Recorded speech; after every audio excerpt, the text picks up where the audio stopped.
আজকে আমরা যে পড়াটা পড়তে যাচ্ছি 5 মিনিটের মধ্যে আগে বোঝাবো যে জিনিসটা কি রয়েছে। থ্রু দ্য লুকিং গ্লাস, এই যে শিশুদের জন্য একটা লেখা বই, ঠিক আছে।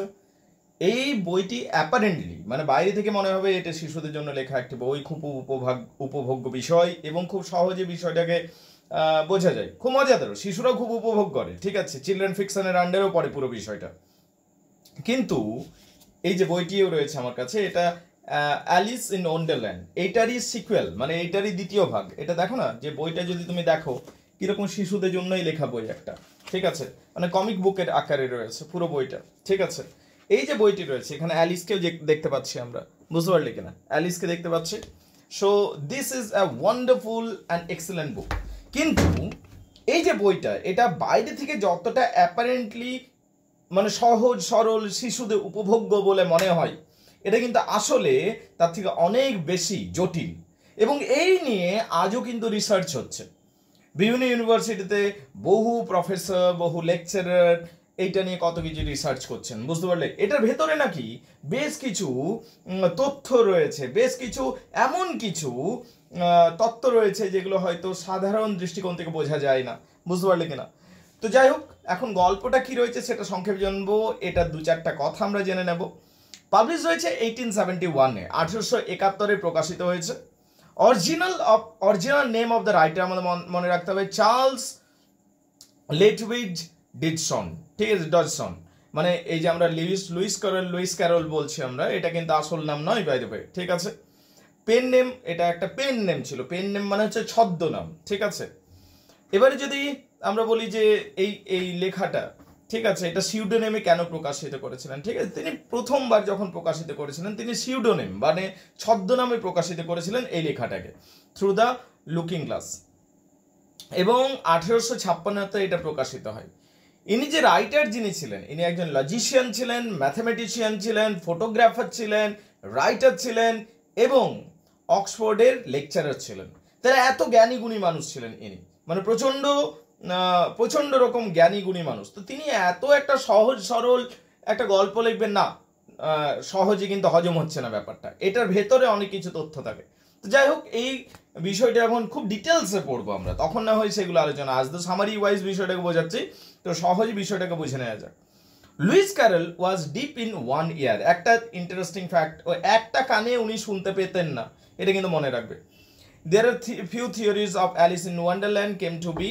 One theory is Lewis Carroll told the story to daughter of Henry Lidwell, who encouraged Lewis to publish his story. আসলে তিনি একটা গল্প বলেছিলেন একটা বাচ্চা মেয়েকে, ঠিক আছে, এবং একটা বাচ্চা মেয়ে দ্বারা অনুপ্রেরিত হয়ে তিনি এই গল্পটা লিখছেন। পরবর্তী সময়ে এই গল্পটাকে তিনি প্রকাশ করেন অন্যদের অনুপ্রেরণায়, বা অন্যরা যখন বললো যে আপনি এটাকে প্রকাশ করতে পারেন, তখন তিনি কিন্তু আলটিমেটলি এটাকে প্রকাশ করছেন, ঠিক আছে। এবং এই বইটা একটা বেস্ট সেলিং বুক হয়ে যাচ্ছে ইংল্যান্ডে, তার কারণ বাচ্চাদের জন্য এত ভালো বই খুব কমই রয়েছে। এটা নিয়ে বহু কন্ট্রোভার্সিও রয়েছে, ঠিক আছে। Alice in Wonderland written for 10 years old Alice, 10 বছরের মেয়ের জন্য লেখা হয়েছিল, ঠিক আছে। এবং এটা বলা হতো, এবং তর্ক বিতর্কের বিষয়, যে লেখকের নাকি একটা সামহাউ অনেকে ডাউট করেন যে অ্যালিসের সাথে তার একটা সম্পর্ক ছিল, কিন্তু এই কি সম্পর্ক ছিল এই জায়গাটা খুব হেজি বা গ্রে এরিয়া রয়েছে, ঠিক আছে। তো যাই হোক, সেটা অন্য কোনোদিন আলোচনা করবো ডিটেলসে। এখন বলছে যে এটা চিলড্রেন লিটারেচারের আন্ডারে পড়ে, এটা একটা চিলড্রেন লিটারেচার আন্ডারে পড়ে, মানে শিশুরা খুব উপভোগ করতে পারবে। সত্যিই তো এমন একটা বই যেখানে পুরো কার্টুন ছবি দিয়ে, যদি সামনে থেকে ছবিগুলো দেখো না তোমরা বুঝতে পারবে মানে কত এনজয়েবল পুরো বিষয়টা, ঠিক আছে। তো পুরোটাই বইটাই এইরকম, তো খুবই উপভোগ্য বিষয় এক কথায়, ঠিক আছে। এখানে কি মেন ক্যারেক্টার অ্যালিস নামক একটা প্রধান চরিত্র দেখতে পাবো। কাকে দেখতে পাবো? অ্যালিসকে। এবং অ্যালিস এখানে দেখতে পাবো, তাছাড়াও অ্যালিস স্বপ্ন দেখতে শুরু করবে, এবং স্বপ্নের মধ্যে সে একটা আয়নার জগতে প্রবেশ করে যাবে। যখন আয়নার জগতে প্রবেশ করে যাবে, এখানে তার একটা করে অ্যাডভেঞ্চার শুরু হবে, একটা নতুন ওয়ার্ল্ডে, আয়নার জগৎ, একটা নতুন জগৎ যেন, ঠিক আছে। সেই জগতে যখন এই অ্যালিস প্রবেশ করে যাবে, তখন সে বুঝতে পারবে পুরো জগৎটা একটা দাবা বোর্ডের মতো, চেস খেলি না আমরা, ঠিক চেস খেলার মতো। প্রত্যেকটা বোর্ডে প্রত্যেকটা ঘরে তাকে একটা জার্নি পার করে করে যেতে হবে, এবং আলটিমেটলি সে যখন ওই দিকে পৌঁছাতে পারবে, এই প্রান্ত থেকে ওই প্রান্তে, তখন সে রানী হতে পারবে। এবং অ্যালিস যখন এক জায়গা থেকে জার্নি শুরু করবে, তার প্রচুর জার্নি হবে এবং শেষ পর্যন্ত সে রানী হওয়ার জায়গাতে পৌঁছে যাবে। এখানে আমরা এইরকমই পুরো গল্পটাকে দেখতে পাবো, এবং এখানে বেশ কয়েকটা ইন্টারেস্টিং ফানি ক্যারেক্টার্সকেও আমরা দেখতে পাবো, বেশ কয়েকটা ফানি ক্যারেক্টার্স দেখতে পাবো, এবং যেগুলো আমাদের খুব মজাও লাগবে। তাহলে গল্পটাকে সংক্ষেপে শুরু করা যাক। সব দিকে প্রথমে দেখতে পাবো যে অ্যালিস তার পোষ্য বিড়ালগুলোকে নিয়ে খেলা করছে। অ্যালিসের পোষ্য বিড়াল রয়েছে কিছু, তাদের নিয়ে অ্যালিস প্রথমে খেলা করছে, ঠিক আছে। ওখানে নামগুলো খুব সুন্দর সুন্দর দেওয়া হয়েছে, বিড়ালের যে নামগুলো দেওয়া হয়েছে অ্যালিস, ঠিক আছে। এখানে আমরা দেখতে পাবো প্রথমেই অ্যালিস দেখতে পাবো যে তার ডিনা, তার একটা পোষ্য রয়েছে ডিনা বিড়ালটার নাম হচ্ছে, এবং সেই ডিনার আবার দুটো বাচ্চা রয়েছে, একটা কালো বিড়াল একটা সাদা বিড়াল। তো অ্যালিস কি করছে, একটা বাচ্চা মেয়ে, 10 বছরের একটা বাচ্চা মেয়ে, সে খুব কল্পনা প্রবণ, সে খুব ভাবতে পছন্দ করে, এবং সে মাঝে মধ্যেই কল্পনার জগতে হারিয়ে যায়। তো সেই বিড়ালগুলোকে নিয়ে সে খেলছে, এবং সেই খেলতে খেলতে সে ঘুমিয়ে যাচ্ছে, বা সে কখন যে বিড়ালগুলোকে খেলতে খেলতে ঘুমিয়ে যাচ্ছে সে নিজেও বুঝতে পারছে না। এরপরে কি হচ্ছিল, এবং বাই দ্য ওয়ে সে একটা বই পড়ছিল, তার কাছে সেই বইটাও ছিল, তার মানে কি কিছুক্ষণ আগে সে বইটা পড়েছে। তো যাই হোক, ঘুম থেকে উঠে দেখছে যে সবকিছু যেন ওই রকমই রয়েছে, বাইরে বরফ পড়ছে। তার মনে হলো হঠাৎ করে আয়নাটার কাছে আমি যদি যাই তাহলে কি হবে। সে উঠে নিয়ে আয়নাটার কাছে যাচ্ছে, আয়নাটাকে ভালো করে দেখছে, এবং তার মনে হচ্ছে ওই দিকের জগৎটা খুব সুন্দর জগৎ, আমি যদি ওই দিকের জগতে পৌঁছে যেতে পারি তাহলে খুব ভালো হয়। আমরা এরপর দেখতে পাচ্ছি যে অ্যালিস আয়নার ভেতরে ঢুকে যাচ্ছে। কেন ঢুকে যাচ্ছে? তার কারণ আয়নাটা পর্দার মতো গলে যাচ্ছে, সে আয়নার ভেতরে ঢুকে যাচ্ছে। যখন আয়নার ভেতরে ঢুকে যাচ্ছে, ওই দিকে দেখছে ওই রকম সেম একই রকম একটা ঘর রয়েছে অ্যালিস, কিন্তু কয়েকটা জিনিস আলাদা। ওই দিকের যে নতুন জগৎটাতে অ্যালিস ঢুকে গেল, সেই জগতে কয়েকটা জিনিস শুধু আলাদা আলাদা রয়েছে। কিরকম? সেখানে যেমন আগুনটা যেটা রয়েছে, সেটাই জগতের আগুন থেকে আলাদা, যেটা ঘড়িটা রয়েছে সেটা আলাদা, এরকম করে বেশ কয়েকটা জিনিস আলাদা আলাদা রয়েছে। তো যাই হোক, অ্যালিস যখন ওই দিকে পৌঁছে গেল, অ্যালিসের খুব মজা লাগলো, বেশ ভালো মজা লাগলো যে আমি একটা নতুন জগতে প্রবেশ করে গেছি, এবং আমাকে কেউ এখান থেকে আর ডাকতেও পারবে না, কারণ এই জগতে তো প্রবেশ করতে পারছে না। তারপর সে এক্সপ্লোর করতে লাগলো জগৎটাকে, এবং আলটিমেটলি তার মনে হলো যে আমার আরেকটু যাওয়া উচিত, সেই ওই জগৎটাকে আমি আরেকটু দেখি নিয়ে ওই ঘরের দরজা দিয়ে সে বেরিয়ে গেল, মানে অন্য জগতে প্রবেশ করে গেছে, এবং সে এবার ঘরের দরজা দিয়ে বেরিয়ে যাচ্ছে। যখন সে ঘরের দরজা দিয়ে বেরিয়ে যাচ্ছে, ওখানে সামনে একটা গার্ডেন দেখতে পাচ্ছে, ওখানে সিঁড়ি রয়েছে, সিঁড়ি দিয়ে আমরা যেরকম ভাবে স্টেপিং করে নামি সেইভাবে সে নামছে না, সে উড়ে উড়ে নামছে। তো যাই হোক, সে সিঁড়িতে নামলো, সেখানে দেখছি একটা ফুলের বাগান রয়েছে, সেই ফুলগুলো আবার কথা বলতে পারে। সো অ্যালিস সেই ফুলগুলোর সাথে কথা বলতে শুরু করলো। অ্যালিস যখন ওই ফুলগুলোর সাথে কথা বলছে, ওখানে বেশ কয়েকটা ফুল রয়েছে যারা অ্যালিসকে ইনসাল্ট করে বসলো, অ্যালিসের সাথে গল্প করলো, অ্যালিসকে কয়েকটা তথ্য দিল। এরপরে আমরা দেখতে পাচ্ছি যে অ্যালিসের সাথে ওখানে গল্প করতে করতে আমরা দেখতে পাবো যে কিছুক্ষণ পর ওখানে একটা রেড কুইন চলে আসবে, লাল রঙের একটা কুইন, অ্যালিসের মতোই দেখতে, কিন্তু ও কুইন রেড কালারের, ঠিক আছে। এবং অ্যালিসের সাথে গল্প হবে, অ্যালিসকে সে নানাভাবে হিউমিলিয়েট করতে থাকবে, অ্যালিসকে নানাভাবে সে ডিস্টার্ব করতে থাকবে, বাট অ্যালিসকে সে রেড কুইনকে বিভিন্ন প্রশ্নের উত্তরও দেবে। তো অ্যালিস জিজ্ঞেস করলো যে আমি কি করে কুইন হতে পারবো, তখন বললো তোমাকে এইগুলো পার করে করে করে যেতে হবে, ওই পারে যখন পৌঁছাবে তুমি কুইন হয়ে যাবে, সে প্রসেসটা বলে দিল রেড কুইন। তারপরে আমরা দেখতে পাচ্ছি যে অ্যালিসের সাথে রেড কুইনের কথাবার্তা হয়ে যাওয়ার পর রেড কুইন আবার চলে যাচ্ছে। এরপরে অ্যালিস বুঝতে পারছে পুরো জগৎটা একটা চেস বোর্ডের মতো, বড় চেস বোর্ডের মতো, এবং মাঝে মাঝে লম্বা লম্বা নদী গেছে, ঠিক আছে। এবং চেস বোর্ডে তাকে একটা একটা স্কোয়ার পার করতে হবে, এবং যটা স্কোয়ার পার হবে তটা তার অ্যাডভেঞ্চার তৈরি হবে, এবং অদ্ভুত অদ্ভুত প্রাণীগুলোর সাথে তার দেখা হবে।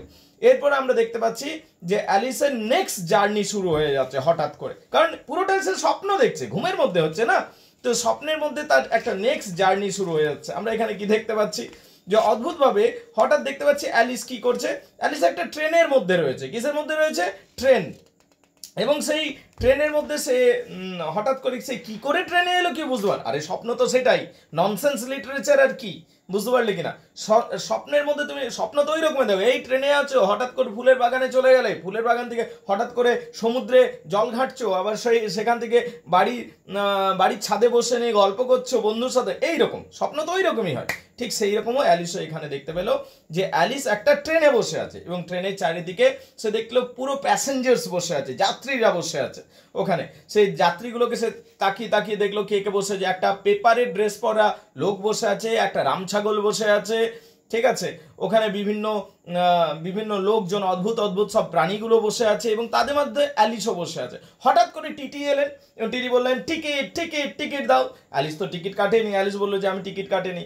তখন টিটি তাকে আতস কাচ দিয়ে দেখলো, টেলিস্কোপ দিয়ে দেখলো এবং তারপর টিটিটা ওখান থেকে চলে যাচ্ছে। হঠাৎ করে অ্যানাউন্সমেন্ট হলো যে ট্রেনটা নাকি সামনে নাকি নদী চলে এসছে এবং সবাইকে রেডি হতে বললো যে সবাইকে নদীতে ঝাঁপ দিতে হবে। অ্যালিস একটু স্কিয়ার্ড হয়ে গেল, ভয় পেয়ে গেল যে হঠাৎ করে আমাকে এবার নদীতে ঝাঁপ দিতে। কিন্তু বাকি সবাই যাত্রীরা খুব খুশি যে বাবা আমরা এবার ডেস্টিনেশনে পৌঁছে গেছি এবং যেন বাকিদের কাছে ওটা নর্মাল, কিন্তু অ্যালিসের কাছে নর্মাল নয়।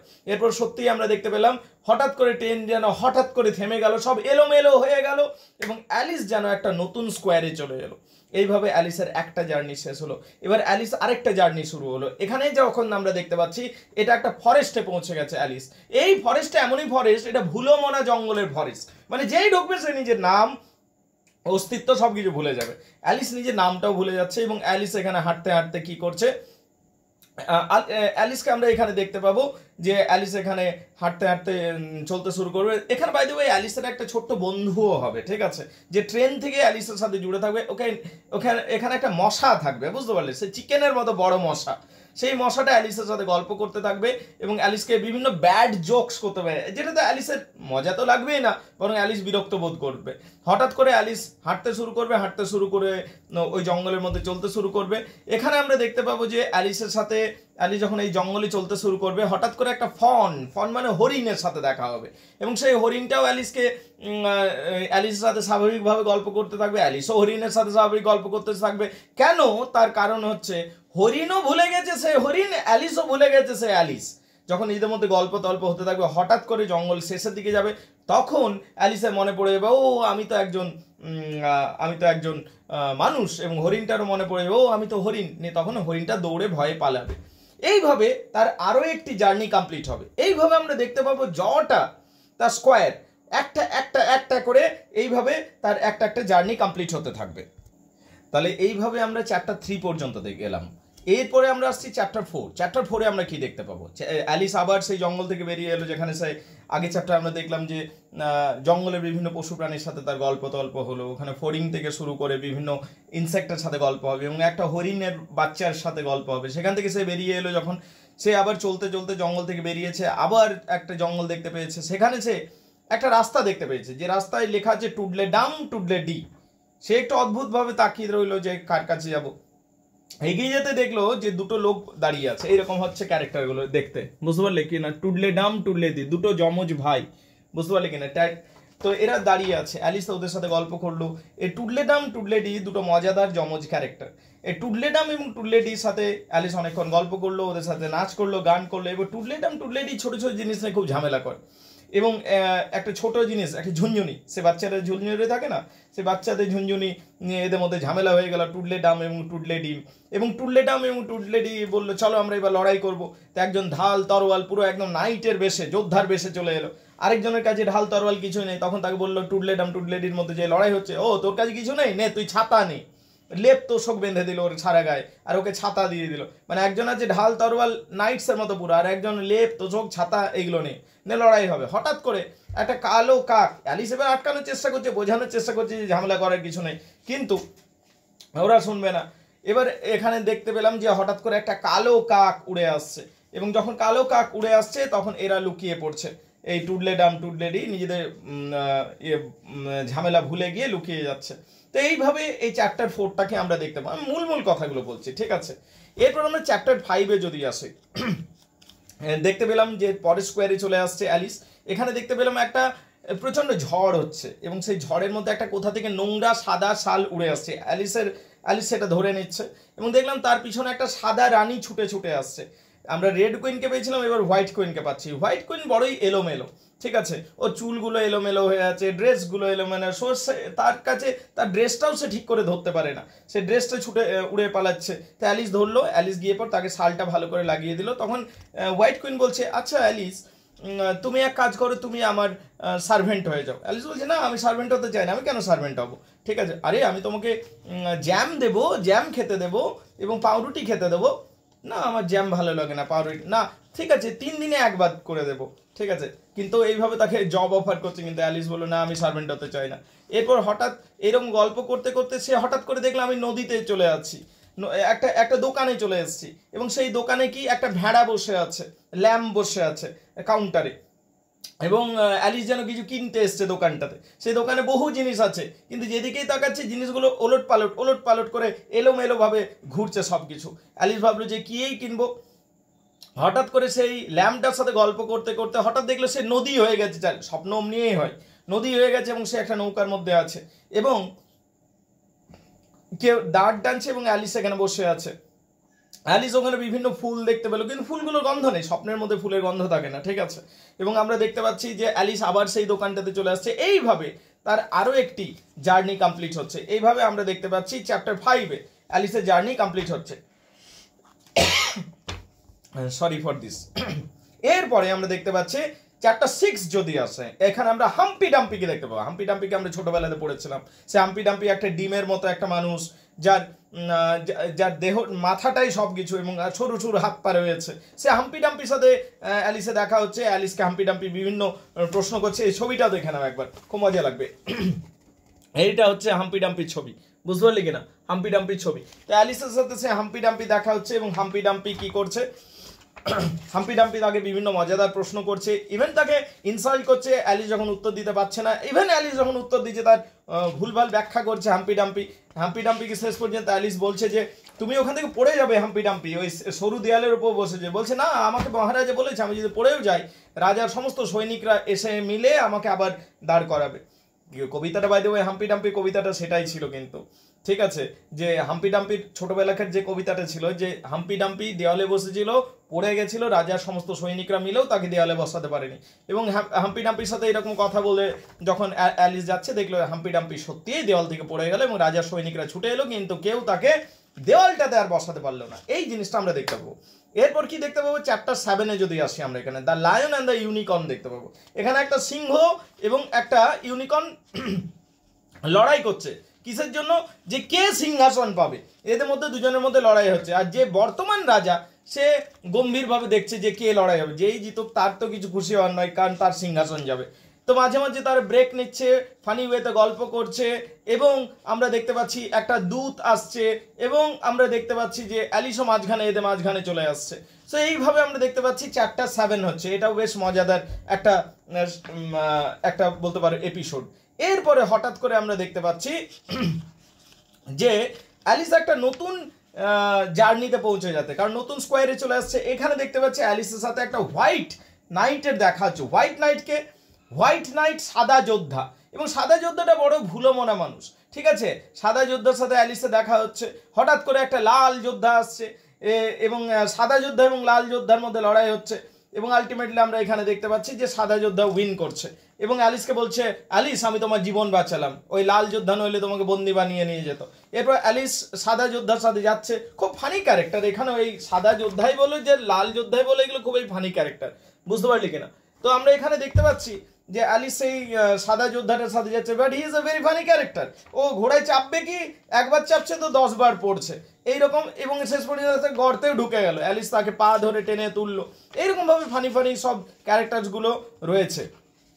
এরপরে আমরা দেখতে পাচ্ছি যে আমরা যদি তার পরের চ্যাপ্টারে আসি, ঠিক আছে, এখানে যেটাকে আমরা চ্যাপ্টার 9 বলছি, এখানে আমরা দেখতে পাবো যে অ্যালিস সমস্ত যে স্কোয়ারগুলো, সমস্ত জার্নিগুলো মোটামুটি কমপ্লিট করে দিয়েছে। কমপ্লিট করে নিয়ে অ্যালিস এসে পৌঁছেছে ভোজ সভার টেবিলে মোটামুটি, কারণ রানী হওয়ার যোগ্য হয়ে গেছে। এখানে বাকি দুটোও রানী আছে, আমরা দেখতে পাচ্ছি বাকি দুটোও রানী এখানে রয়েছে, দেখতে পাচ্ছি একটা হোয়াইট কুইন এবং রেড কুইন বসে আছে, কিন্তু রেড কুইন মোটেও খুশি নয় যে আরেকটা রানী হয়ে যাবে অ্যালিস।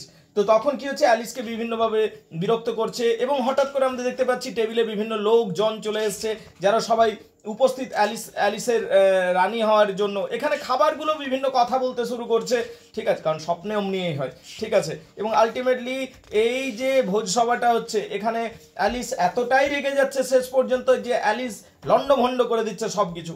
এবং চ্যাপ্টার 10 এরপর শুরু হচ্ছে। চ্যাপ্টার 10-এ আমরা দেখতে পাচ্ছি যে অ্যালিস ওই রেড কুইনটার উপর রেগে গিয়ে রেড কুইনটাকে পুরো ঝাঁকাতে শুরু করেছে। যখন রেড কুইনটাকে ঝাঁকাতে শুরু করেছে, অ্যালিসের ঘুম বা স্বপ্ন ভেঙে যাচ্ছে।